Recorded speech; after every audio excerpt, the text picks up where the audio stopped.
Hi, I'm Bryan Kennedy from BioBuzz Networks. We're filming live at CIC Philadelphia's vendor showcase here in U-City Square. Over 30 vendors will meet today to display their services and technologies to help companies grow. Today I'm joined by Hilary Schultz, Persephoni Bio. Hilary, welcome. Could you tell us a little bit more about yourself? Certainly. Let's see here. So I would say background, scientist by training, and spent 8.5 years even prior to getting, I would say, that formal education and graduate work in scientific research. I was a serial entrepreneur for 8.5 years, and I built companies. So built franchising companies inside of corporate sales-driven models, brokered gas and electricity, banking services, merchant services, and supported philanthropic endeavors within medicine internationally, Philippines and Central America and Africa. But my itch for the translation component of medicine never went away. And it was largely around, what seat at which table could be available or could I enable to get therapies to advance. And that's where I landed in a few experiences and essentially was the foundation of Persephoni being formalized, and none of that was very good. Yeah, and no, and so your background, you did nucleus? Nucleate. Yes. Could you sort of just tell what you did there, and sort of did that lay the groundwork for doing Persephoni? Yeah, I think it had a key contribution to that endeavor.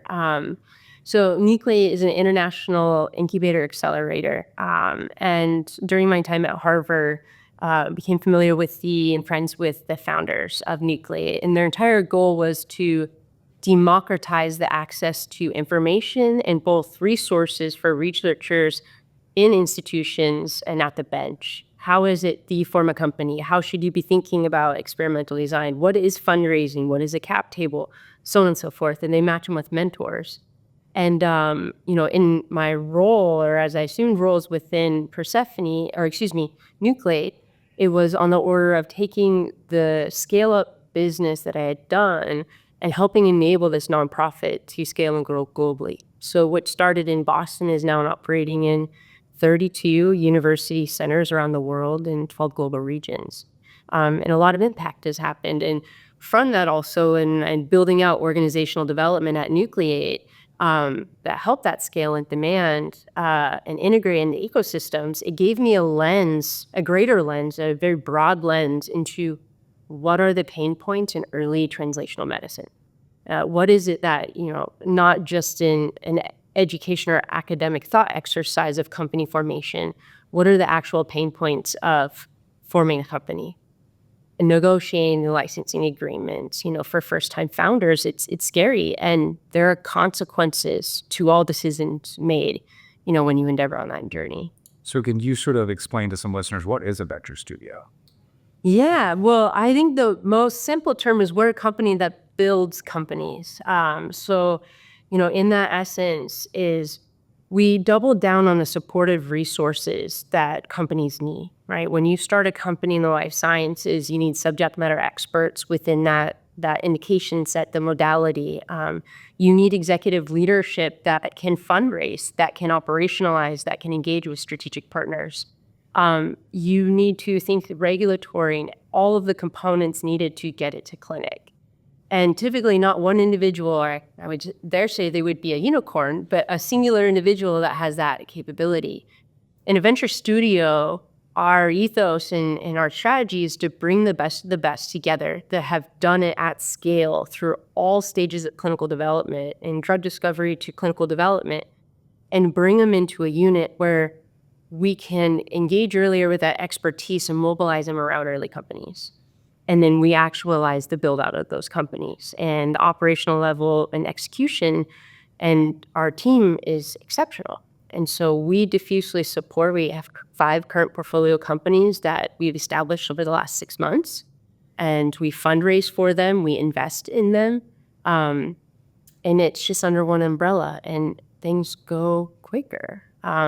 Forbes actually did an article recently on the value of venture studios. So in a non-incubator setting, your typical success of getting to a Series A is less than 2%. In an accelerator incubator setting, it gets to about 5%. In a venture studio model, your likelihood of getting to a Series A is 80%. And so it is because we have a vested interest in its success, and you mobilize persons that have done it before around it. So you've said a lot about teams and mobilizing the people. You have been starting to put together a pretty incredible team. Can you sort of tell the viewers about the genesis and sort of who you've recruited to date to really help this venture studio? Yeah, of course. I think that's the greatest value we have. In reflecting over just over the last year, Persephoni really has been years in the making. It's been by virtue of myself and our team and the connections and network and relationships they've built over the last 10 years. And that's what allowed us to mobilize very quickly. So the tip of the spear and helm of the ship for our portfolio management is Dr. William Heath. So he was a group vice president and lead for Eli Lilly in discovery to clinical advancement, commercialization across all modalities in all areas within Eli Lilly globally. And he led their portfolio. And so he is the tip of the spear point person in all of our development planning for our assets. And then you have individuals like Mr. Eric Hackrell, previous head of cell and gene therapy manufacturing at Spark. Donna Taraborelli, our COO, she operationalized clinical programs globally in rare disease, ophthalmology indications, but across many other as well. Led R&D group and programs, and I can go on, but essentially our team is a secret sauce. It is where we can look at an asset, see its value, and then very quickly know the pathway forward of what needs to be executed and to de-risk the asset. So it sounds like you guys had a lot of momentum. What are your outlooks for 2025? 2025 is going to be a very big year for us. So we are currently and actively raising, and soon we'll be closing a fund married to our venture studio. Within that fund, we'll deploy capital directly in our venture studio, but also those from our strategic partners and those we serve. Our venture studio, we internally serve and operationalize our companies, but additionally, because of the talent pool we have in proximity to the venture studio, we provide advisory services. Not every company that we engage with is deemed a utility of utilizing the full breadth of our venture studio. Some companies need fundraising advisory. Some need strategic enablement, partner and alliance management. Some need regulatory. So we mobilize to serve in those areas. So I would say in this next year, not only we will hit critical milestones in fundraising for our venture studio companies, our portfolio companies, building a fund for ourselves and to utilizing that utility and de-risk. But the second is building out our advisory arm. And that becomes, I would say it's our secret sauce, where, our ethos with our early companies and when they're fundraising, it's always give to get, right?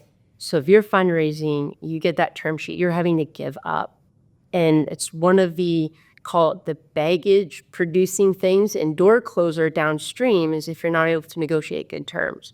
At Persephoni, we aim to build it the right way. And that is, we feel very convicted in our secret sauce, and we'll protect that. And so the revenue generating opportunities through our advisory services allows us to maintain that and building the funds in proximity to. Here in Philadelphia, we hear a lot about the lack of funding. And, your aim is to bring some early stage funding to Philadelphia. But how else do you plan on bringing other investors to Philadelphia through the success of the venture studio? No, certainly. That's a great question. In fact, we have some great announcements coming out soon, and that is a partnership that we have formulated with an entity called Seed the Table. So Seed the Table is a private and premier investor formal dinner and setting, and you'll hear from Caleb here in just a little bit. But one of the key things, and certainly in this climate, is that proximity and access to credible investors, where our goal and why these partnerships have come in flight with these investment entities is that we do a great deal of pressure testing, right, when we're selecting our assets. So in selecting our first 5 portfolio companies, we screened in great scrutiny 160 assets. And from that, and in that pressure testing, that de-risking element, our our VC partners, our LP partners, our family office partners appreciate the level of depth we do. We do the same in our fundraising advisory element. And so when we bring in companies and we evaluate them, we look at it as, would we invest in them? Because when we bring a company on board to our portfolio, we are investing a great deal in them. Their success is synonymous with ours. If they are a failure, we are a failure. We take that very seriously. And so, within the other kind of fundraising elements, our partnership with Seed to Table specifically, is it de-risks our our endeavors, because they put a room together that is formal, that is very poised, call it speakeasy-esque, where their most recent event in DC, it was one of the most exceptional events I'd ever been to. The value and connections that we made there, the transactions that occurred, where you can imagine you traditionally go into an investor or fundraising conference, and there's so many vendors, and you hardly get in front of the decisionaries from a venture firm.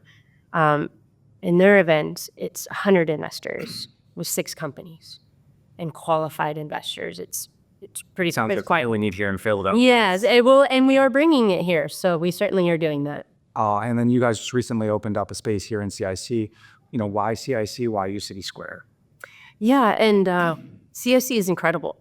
And we really are agnostic and non-exclusive in any partnerships and agreements we have, but CIC has been so enabling.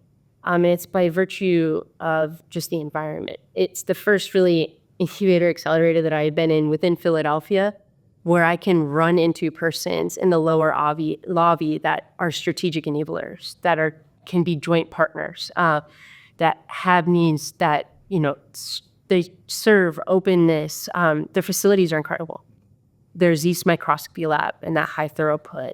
They just have a global reach, and they really empower and champion the success of the persons here. And it's been no different from us, but we've seen it tangibly with the other occupants that are here. And I know you're from North Carolina, but why Philly? It's a great question. Well, I have been operating within Philly now for 4.5 years. So I was at Harvard, and then my faculty advisor, actually, Dr. Sujata Bhatia at Harvard, became a director of the biomedicine program at Drexel. And she's one of the most exceptional persons I've ever known. And I became familiar with the program through that and decided to study here. So I'm a graduate at Drexel College of Medicine and biomedicine business. But through that, I got immersed in and was asked to be a part of certain projects that were in ecosystem development and how to bolster. I was offered a role through the state as an entrepreneur in residence, charged with building the ecosystem, building companies, bringing resources. And I fell in love with Philly. In fact, I couldn't think of, in our modeling of Persephoni, if you looked at the globe, a more well-suited ecosystem for us to serve, to empower and champion. You have some of the best technologies in the world here. And I think Philly is far undershooting its capability, our capacity for getting therapies to patients. We want to help them. I could not agree more, and I think that you guys are filling a unique void for that translational science coming out of these incredible institutions. But anyway, I thank you for being here today. Thank you to uCity Square and CIC for sponsoring this great event. Thank you to Persephoni BioPartners for sponsoring these interviews. I'm Bryan Kennedy from BioBuzz, and thank you for joining it.